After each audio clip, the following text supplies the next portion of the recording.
Hello everyone, welcome to our channel Ramayan general study. Friends, आज है 29 मार्च 2022 और आज से रिलेटेड जितने भी इंपॉर्टेंट करंट अफेयर्स है आज के इस वीडियो में डिस्कस करने वाले हैं। और साथ ही साथ स्ट्रैटेजी के क्वेश्चंस को भी डिस्कस करेंगे, जिससे कि आपका करंट अफेयर्स के साथ साथ जीके नॉलेज भी स्ट्रांग होता रहे। दोस्तों, आज के इस वीडियो में हमने जो भी क्वेश्चंस लिए हैं, चाहे वो करंट अफेयर्स के हों या स्ट्रैटेजी जीके के हों, वो आपके एग्जाम के पॉइंट ऑफ व्यू से बहुत ही ज़्यादा इंपॉर्टेंट है, इसलिए वीडियो से अंत तक जरूर बने रहें। बढ़ते हैं अपने क्वेश्चन की ओर।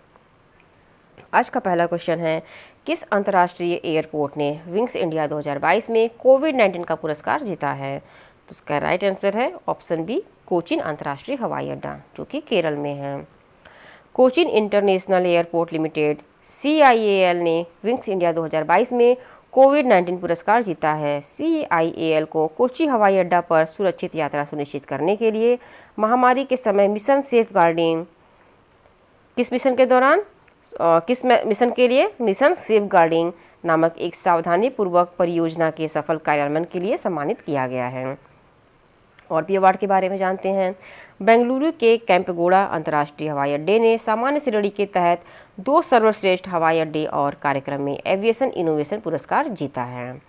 मुंबई के छत्रपति शिवाजी महाराज अंतर्राष्ट्रीय हवाई अड्डे ने अपनी कुशल हरित प्रथाओं के लिए विंग्स इंडिया अवार्ड 2022 द्वारा एविएशन सस्टेनेबिलिटी एंड एनवायरनमेंट पुरस्कार जीता है। यह सम्मान CSMIA की प्रतिबद्धता और स्थायी पहलों को शुरू करने के साथ साथ अस्तित्व के करीब आने की दिशा में अथक प्रयासों की मान्यता के रूप में आता है।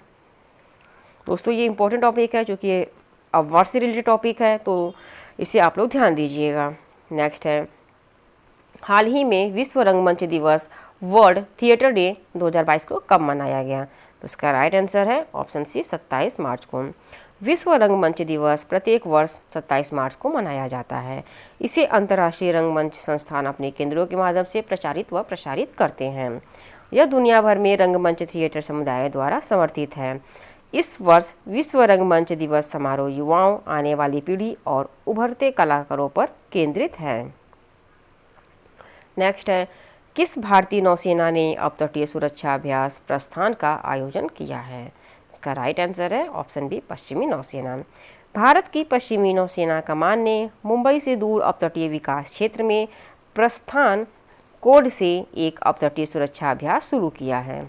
यह अभ्यास हर 6 महीने बाद आयोजित किया जाता है। पश्चिमी नौसेना कमान भारतीय नौसेना के 3 कमांड स्तरीय संरचनाओं में से एक है और इसका मुख्यालय मुंबई, महाराष्ट्र में है। आइए शॉर्ट में भारतीय नौसेना के बारे में जानते हैं। भारतीय नौसेना का मुख्यालय नई दिल्ली में है और भारतीय नौसेना के प्रमुख R हरि कुमार हैं और भारतीय नौसेना दिवस प्रति वर्ष 4 दिसंबर को मनाया जाता है। दोस्तों, भारतीय नौसेना दिवस बहुत ही ज़्यादा इंपॉर्टेंट है, एग्जाम में कई बार पूछे गए हैं और आगे भी पूछे जा सकते हैं, इसे आप लोग राइट डाउन कर लीजिएगा। नेक्स्ट है, हाल ही में अर्थात 2022 कब मनाया गया है? तो इसका राइट आंसर है ऑप्शन डी, 26 मार्च को। प्रत्येक वर्ष मार्च महीने के आखिरी शनिवार को दुनिया भर में अर्थात मनाया जाता है, ताकि जलवायु परिवर्तन के खिलाफ संघर्ष और एक बेहतर ग्रह के प्रति प्रतिबद्धता के लिए समर्थन दिखाया और जताया जा सके। वर्ष 2022 में 26 मार्च को अर्थ आवर 2022 मनाने के लिए तय किया गया था। अर्थ आवर 2022 का विषय है शेप आवर फ्यूचर, हमारे भविष्य को आकार दे। दोस्तों, ये थीम बहुत ज़्यादा इंपॉर्टेंट है, क्योंकि इस टाइप के क्वेश्चन रिटन एग्जाम में भी आते हैं और इंटरव्यू में भी पूछे जाते हैं, इसलिए आप इसे ध्यान दीजिएगा। नेक्स्ट है, अंतर्राष्ट्रीय श्रम संगठन के नए महानिदेशक कौन बने हैं? तो इसका राइट आंसर है ऑप्शन सी, गिलबर्ट F. होग्बो। समझते हैं इसको। टोगो के पूर्व प्रधानमंत्री गिलबर्ट F. होग्बो अंतर्राष्ट्रीय श्रम संगठन के 11वें महानिदेशक होंगे और इस पद को धारण करने वाले पहले अफ्रीकी होंगे। Gilbert F. होग्बो गाय राइडर का स्थान लेंगे। अंतर्राष्ट्रीय श्रम संगठन को इंग्लिश में इंटरनेशनल लेबर ऑर्गेनाइजेशन भी कहा जाता है और इसकी स्थापना 11 अप्रैल 1990 को हुई थी। इसका मुख्यालय जिनेवा, स्विट्जरलैंड में है। नेक्स्ट है, सैफ अंडर 18 महिला चैंपियनशिप 2022 का खिताब किसने जीता है? तो ये भारत ने जीता है। भारतीय अंडर 18 महिला फुटबॉल टीम ने अंडर 18 सैफ चैंपियनशिप 2022 का खिताब जीत लिया है। आखिरी लीग मैच में बांग्लादेश से 0-1 से हार के बावजूद बेहतर गोल औसत के आधार पर भारतीय टीम को विजेता घोषित किया गया है। इसका आयोजन जमशेदपुर, झारखंड में किया गया था और यह तीसरा संस्करण था। सैफ का फुल फॉर्म है साउथ एशियन फुटबॉल फेडरेशन। इसकी स्थापना 1997 में हुई थी। इसका मुख्यालय ढाका में है और इसके अध्यक्ष काजी सलाउद्दीन हैं। दोस्तों इंपॉर्टेंट टॉपिक है, ध्यान दीजिएगा। नेक्स्ट है डन एंड ब्रैडस्ट्रीट के अंतर्राष्ट्रीय रणनीतिक सलाहकार board of data and analytic में कौन शामिल हुए हैं? तो उसका राइट आंसर है option D, Rajnish Kumar. Dun and Bradstreet लगभग 180 वर्षों से व्यापार निर्णय लेने वाला डेटा एनालिटिक्स एंड रेटिंग में एक ब्रांड है। इसका हेडक्वार्टर जैक्सनविले, फ्लोरिडा, यूएस में है। रजनीश कुमार एसबीआई के पूर्व अध्यक्ष भी हैं। दोस्तों इंपॉर्टेंट टॉपिक है, ध्यान दीजिएगा। नेक्स्ट है मंगलुरु कंबाला का आयोजन किस राज्य में किया गया है? तो इसका राइट आंसर है ऑप्शन बी, कर्नाटक। यह कार्यक्रम कर्नाटक में प्रतिवर्ष आयोजित होने वाली सांडो की दौड़ है। इस कार्यक्रम में, इस प्रोग्राम में सांडो को दौड़ाया जाता है। यह कार्यक्रम दक्षिण कन्नड़ और उडुपी जिलों में स्थानीय तुलुवा जमींदारों द्वारा आयोजित किया जाता है। मंगलुरु कंबाला का 5वां संस्करण 28 और 27 मार्च 2022 को आयोजित किया गया।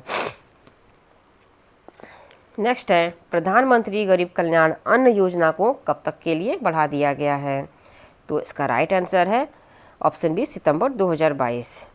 केंद्र सरकार ने प्रधानमंत्री गरीब कल्याण अन्न योजना को 6 महीने के लिए बढ़ा दिया है। यह योजना मार्च 2020 में कोविड महामारी के दौरान शुरू की गई थी।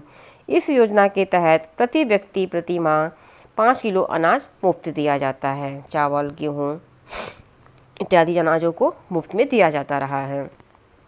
नेक्स्ट है एनुअल फ्रंटियर रिपोर्ट 2022 के अनुसार दुनिया का सर्वाधिक ध्वनि प्रदूषित शहर कौन सा है?